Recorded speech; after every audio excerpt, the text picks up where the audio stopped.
ಇದು ನುಚ್ಚೈತೆ ನೋಡಿರಿ, ಜೋಳದ ನುಚ್ಚು. ಇದನ್ನು ಹೆಂಗೆ ಕಲಿಸಿ ಉಣ್ಣೋದು ಹೇಳ್ತೀನಿ ನೋಡಿರಿ. ಇದನ್ನು 1 ಕಪ್ ತೊಗೊತೀವಲ್ರಿ, ಇದಕ್ಕೆ ಅರ್ಧ ಕಪ್ ಮೊಸರು ಹಾಕ್ಬೇಕು.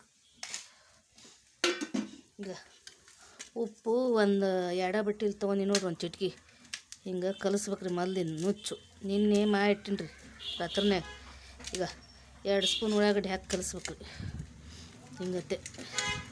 ಇದು 1 ಕಪ್ ಐತಲ್ಲ, ಅರ್ಧ ಕಪ್ಪು ಗಟ್ಟಿನ ಮೊಸರು ಹಾಕಿ ಕಲಿಸ್ರಿ. ಈಗ ಅರ್ಧ ಕಪ್ ಮೊಸರು ಹಾಕ್ತೀನಿ. ಈಗ ಇಟ್ಟು ಹಿಂಗೆ ಕೈಲೇನ ಕಲಿಸ್ರಿ, ಅಂದ್ರೆ ರುಚಿ ಹೆಚ್ಚಾಗೋದು ಇದು. ಈಗ ಹಿಂಗತ್ತೆ.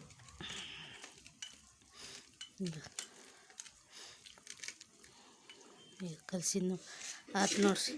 ಒಂದು ಚಿಟಿಕೆ ಅಷ್ಟು ಉಪ್ಪು ಹಾಕಿನ್ರಿ, 1-2 ಸ್ಪೂನ ಉಳ್ಳಾಗಡ್ಡಿ ಹೆಚ್ಚಿ ಹಾಕಿ ನೋಡ್ರಿ.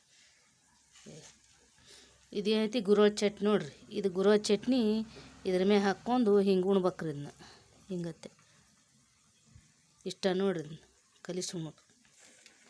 ಇದನ್ನು ರೊಟ್ಯಾಗೂ ಉಣ್ಬೋದು ರೀ, ತುಮ್ಗಾಯಿ ಬದ್ನಿಕಾಯಿ ಹಚ್ಕೊಂಡು. ಇಲ್ಲ ಇದ್ರ ಜೋಡಿ ತುಮ್ಗಾಯಿ ಬದ್ನಿಕಾಯಿ ಐತಲ್ಲ ರೀ, ಅದನ್ನು ಮಾಡಿಲ್ಲ ರೀ. ಈ ತುಮ್ಗಾಯಿ ಬದ್ನಿಕಾಯಿ ಹಚ್ಕೊಂಡು ಉಣ್ಬೋದು ರೀ ಇದ್ರೊಳಗೆ. ಈಗ ತುಮ್ಗಾಯಿ ಬದ್ನಿಕಾಯಿ ಬರೀ ಗುರೋಳ್ ಚಟ್ನಿ ಹಾಕ್ಕೊಂಡ್ರು ಬರ್ತ್ರಿ. ಜೋಳದ ನುಚ್ಚಿನ ಮೊಸರಾಗಿ ಕಲಿಸಿದ್ದಂತಾರೆ.